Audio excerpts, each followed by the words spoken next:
What's up, guys? Welcome back to another video here. Holy shit, that was an insane Thursday night football game. One of the best we've had in a while. Normally these Thursday night football games are not the greatest, so to get one like this between the Falcons, Buccaneers, two teams that were coming in pretty hot. I think Baker came off a really good game last game he had against Eagles, right?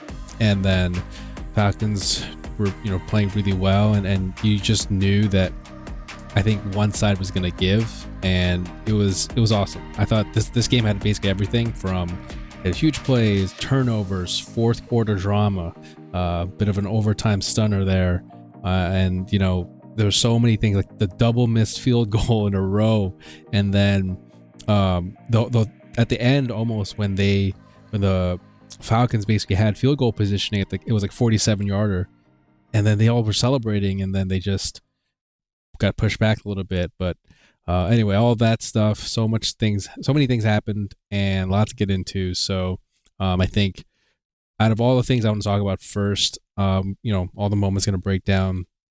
I think the first thing I definitely want to start off right now is Kirk Cousins, because man, this dude, Kirk Chains, he's swag surfing over there at the end of the game. He came into this game, I thought bit of a rough start to the season in terms of just expectations, right? I think like you're coming off of an injury, which I don't know why people were kind of hard on him right from the get-go, because he definitely came in coming off of Achilles injury. I mean, big contract, and the whole thing with Penix and things like that. Like, if anything, Penix has to pull up a chair and watch what he did this game, watch that film, because this was just brilliant play by Kirk Cousins, right? He came off, he had 509 yards, completed 42 of 58 passes, 4 touchdowns, led the Falcons there on, not even just one, I thought 2 game-saving drives in the final minute and in overtime. You got to give him credit for that. Like, I think, the thing about, I thought that game-tying drive was so impressive to me was that it was no timeouts, a minute left, right? And he just moved the Falcons down the field, and he hit Drake London, big 15-yard gain, 1 second left on the clock, spikes the ball, and Koo comes in, nails the 52-yarder again. A lot of commotion going on, which was interesting, because the Falcons were asking for the play clock to reset, and I think as you're watching it, and I kind of forgot for a second the ruling on that, and it was I guess they didn't, they don't get the reset or whatever, and it's a lot of confusion. It was just interesting that the game management there, the clock management there, when you are right at basically the tail end of it all, and you're about to tie the game, it just seemed like no one on the Falcons knew that there was no reset of the game clock, I guess, and maybe I have to go back and check the rule, but the announcers, Kirk Herbstreit and Al Michaels were basically talking about how the play's rolling, play's going, so there was no reset there, and I was watching on TV, and I was seeing it was like 5 seconds, 4 seconds, red box, all that stuff, and I'm thinking, and then you see it on the back, the Falcons players kind of doing the reset the game clock thing, and I'm thinking, is this the timekeeper's fault, or is the clock wrong, or do they not know? And then flag goes, whistle blows, and they get a flag there. It's like, guys, what are you doing, right? Like, you're at the right there 47-yard field goal, but anyway, Koo clocked it in, no big deal, goes overtime, win the coin toss, and Cousins again leads them down. And I think at this point you kind of felt like they were going to win it if whoever won the coin toss was going to win the game, because there was just too much momentum going on both offenses. I think even though the Bucs didn't get to finish off the game, and when they were on offense they kind of had to punt the ball, but I just still felt like in this overtime this whole thing was going in the Falcons' direction when they got the ball. It just felt like they were rolling, and Drake London, unfortunately, I think he got hurt, and KhaDarel Hodge comes in, breaks the tackle, finds an opening, and just like that, it's a win. It was really cool to see the Falcons pull off that win on Matt Ryan induction night. I forgot what it was, but he Hodge just comes in. I think that when I was listening to the interview, I think it was his second catch or something. No, yeah, maybe second catch or something like that. Some crazy stat. Maybe his second week of playing. But anyway, he's doesn't get the ball a lot. Get a lot of snaps. Doesn't get a lot of snaps or doesn't get a lot of playing time just yet. And because he is behind like someone like Drake London. And yeah, it was crazy. And kind of going back a little bit on Drake London, I thought he had a huge night, right? He had 154 yards, a touchdown. I thought he was huge in this game. He made that big third down grab that kept that game tying drive alive. And he unfortunately took that big hit late in the game in the left after being evaluated. I think it was a concussion, if I'm not wrong on that. And so a tough break for him, but that opens up the door for KhaDarel Hodge to come in and make that play and win the game in overtime. But it's people like Drake London, when he's healthy, huge difference maker for the Falcons. He has this ability to, I think, stretch the field, make contested catches. It's just a nightmare for defenses in terms of matchups and things like that. So that was a huge win, huge game for the Falcons and for London and that win for them. But I think, if he's out for a period of time, I don't know. I'm recording right after the game basically, and I don't know what the update is on him, but I think he definitely needs to be healthy for the Falcons to, again, if you look at just his stats and things like that, and also just to watch the way he plays, it's funny because I feel like when you have a weapon like him, and like for Kirk Cousins, when you go back to like Minnesota, Justin Jefferson was such a main target for him, and I think Kirk Cousins just relies on guys like that to really help him out because he is pretty much a drop back passer quarterback. He is not much of a scramble guy, and he relies on targets like Drake London to be open to make catches that, to be honest, like, of course, he makes the catches he's supposed to make, but then to also make some catches he's not supposed to make. And I definitely think, London is one of those guys on the team that can do that for him. But he had a huge game tonight. Definitely bummer that he is injured, or hopefully he's not injured for a long time. But bummer that he had to leave the game. But again, KhaDarel Hodge came in and filled in nicely, got that touchdown, fresh legs. So who knows? I mean, it ended up for the best for the Falcons for tonight. But hopefully in the long run in the season, Drake London comes back. But definitely so on the other side, I definitely want to talk about just what a game. Like, I thought the Bucs played well. Honestly, I thought they played well. I think they just couldn't close it out in the end. And, flag, maybe that missed face mask. I think that's probably something that Bucs fans are going to look at and see as reason maybe they could have closed out the game had they gotten that field positioning and went for the field goal instead of going for a punt. But I thought just in general, the Bucs I thought had some big plays on their own in their game. Rachaad White had that great 56-yard run. I think, and we definitely have to talk about Mike Evans. That's kind of what I'm leading up to here. But you had a couple guys there. Rachaad White, Godwin was always reliable. But again, you got to talk about Mike Evans. I mean, clearly I'm a Brady fan, and the year when Brady joined the Bucs, the 2 years he joined the Bucs, like, I think that's where I'm pretty happy that Evans got a Super Bowl, but at the same time, he finally got the recognition that he deserves as being honestly one of the best to ever do it. I feel like, and I think if you don't watch a lot of the Buccaneers games over the years, especially even me, like I only watched it when Brady was on the team, and I only started really watching them, and just to see how insanely talented, skilled, impressive Mike Evans is.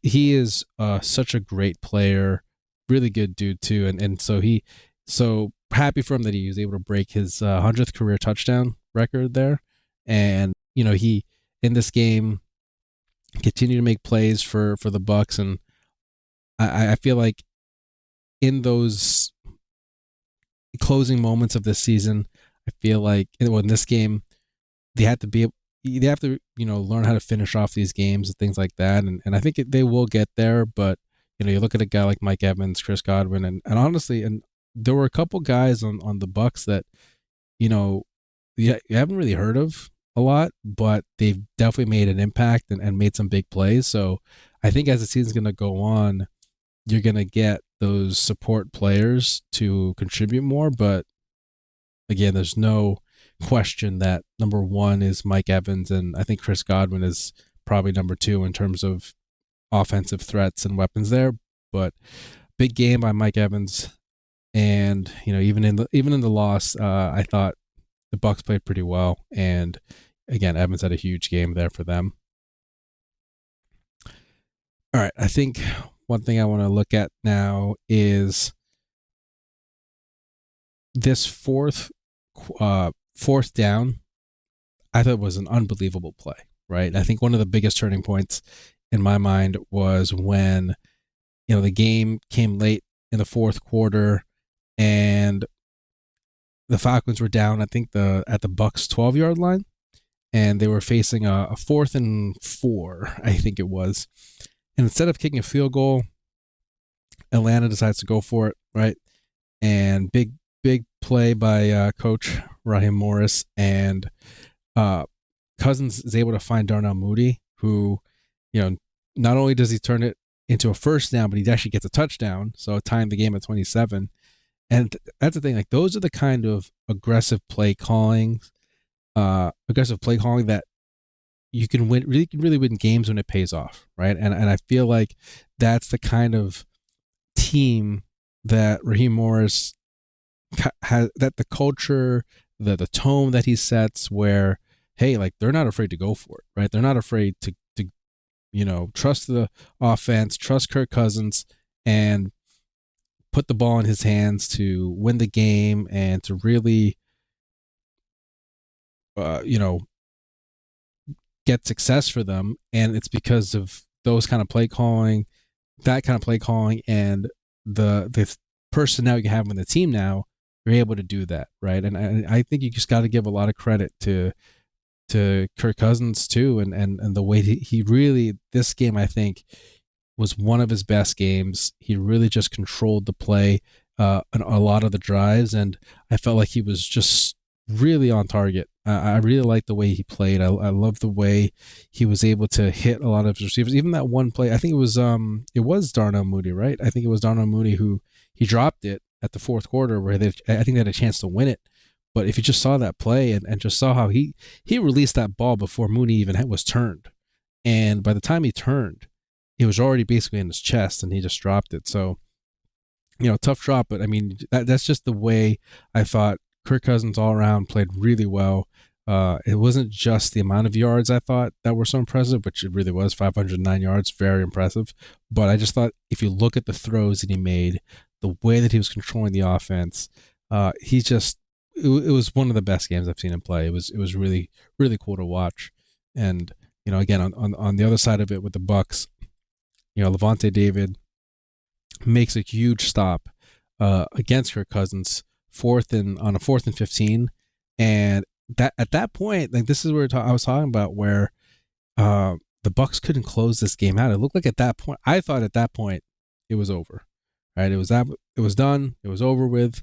And I mean, there were a couple, like I think in the final 7 minutes, there was a couple back and forth where the Falcons had chances to really win it or take the lead or get some points on, and it didn't happen, right? And then the Bucs get it, and then they didn't get they didn't get their ability. They didn't close the game out, and then Bucky Irvin, unfortunately for him, fumbles the ball. But I thought that was more of a really good punch up by Jesse Bates.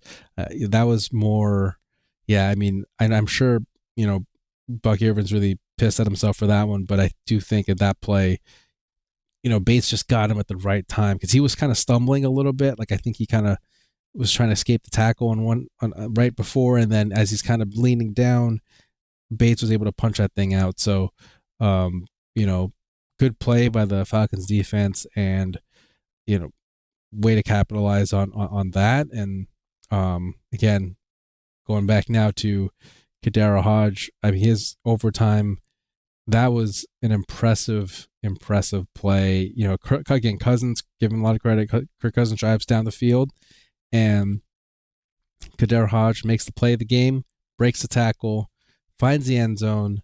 Just an incredible way to close out this roller coaster of a game, right? And I think just having that whole sequence was wild. You know, just having KhaDarel Hodge, who didn't play a lot, comes in, fills in for because of an injury, and is the reason why they win the game. Is, you know, these are the stories that you love to hear. You know, this is what makes the game so great, and you're so happy for people who get these opportunities and things like that. So that was fun to watch. I think this game, for me, you know, moving forward, I think for me, what this kind of says about the Falcons for me is that, like, if they play how they did tonight, I think they have the pieces to really do big things down the line, you know, and just having the weapons they had, Kirk Cousins playing out of his mind, the defense, you know, really making huge stops and forcing turnovers, the fumble, making big stops there too, and just all that together. I feel like for me, the Falcons are a offensively power-driven team, but their defense definitely does a good job, and they really did a great job today again with the turnovers and making the plays they needed to make and making the stops they needed to make to avoid the Bucs basically closing the game out. But I do think that this team, in my opinion, lives and dies by how well their offense produces, right? Because you have a game like tonight where they're able to come back and they're able to stay in it. And, you know, you have someone like Kirk Cousins, who I feel like is a little underrated kind of, but he does have his moments where, you know, he plays like he does tonight, and there's other weeks where he doesn't play as well. So probably that's why he's not probably given the props that other quarterbacks probably have. But I feel like, you know, especially with the big contract and all that stuff, so people may not think he deserves it, but I do think that if he just he doesn't have to throw for 500, 400 plus yards every game. But I just think that if he plays with the same poise and he has the control that he had in the pocket tonight, and also his throws are really good. His throws, I thought, were so accurate. And for the most part, I can't really think of. He did throw an interception, right? So probably not the most accurate there. But I just think when he did get it on target, it was, you know, here. I think for a good amount of it. Again, there's always going to be a couple throws probably behind or whatever, but I just thought he played well. I mean, honestly, I really like, especially when he threw that play to Hodge, threw the ball to Hodge, he threw it in a way where the defender couldn't get it, and then Hodge was able to kind of grab it, I think, over here and then turn around and, you know, make his way to the touchdown. But I just feel like, yeah, you know, the Falcons and the Falcons fans, the organization, like, this is the kind of game that they were always expecting from a lot of their star players, right? And this is essentially, I think, what fans were already expecting from the season start, from the beginning of the season. This is like what they were expecting, and it does take a couple of weeks to kind of get things together. I know Kaylee Hartung in the beginning was asking Cousins of, like, hey, why is it been of a slow start and things like that, and, you know, you have a game like this, and this is kind of what everyone already envisioned the Falcons to look like, and it's cool to see them have this success and for him to play this way. And I just think that if they play this way, they can compete with anybody. You know, I feel like this is a team, the way they look tonight, that they really can compete. And again, granted, it's the Bucs, and I don't know how regardless of how you feel, but I think the Bucs are a pretty good team. You know, the Bucs have beaten, you know, some teams here, and it's not like there's some throwaway game here. This was a really good team in the Bucs, and it was close. And I just was also impressed by how well Falcons' entire team, not just Kirk Cousins, but also all the other weapons, the receivers, you know, Darnell Mooney, and, you know, a bunch of other guys there too, and how the defense played, where they did well under pressure. And this was a game that really tested how well they would do under pressure. And also, you got to give credit to Raheem Morris and the coaching staff and just how they pulled this one off. But yeah, I think if this is how, they play and the defense plays this well moving forward, look out, right? Look out for how the Falcons, how far they can go, because I think if they can stay healthy, they can definitely make it far, make a run for it. So the pieces are there, right? The pieces are there, and it's all about putting it together week after week and being able to, be able to pull off wins like this and pull off games like this. So I don't know. Let me know what you guys think in the comments. Do you think the Falcons are, capable of making a run? What do you think of Kirk Cousins' performance tonight? And thanks for watching. Thanks for watching the video. I'm gonna go get some rest. I'm really tired, but that was a fun game. Catch you guys later.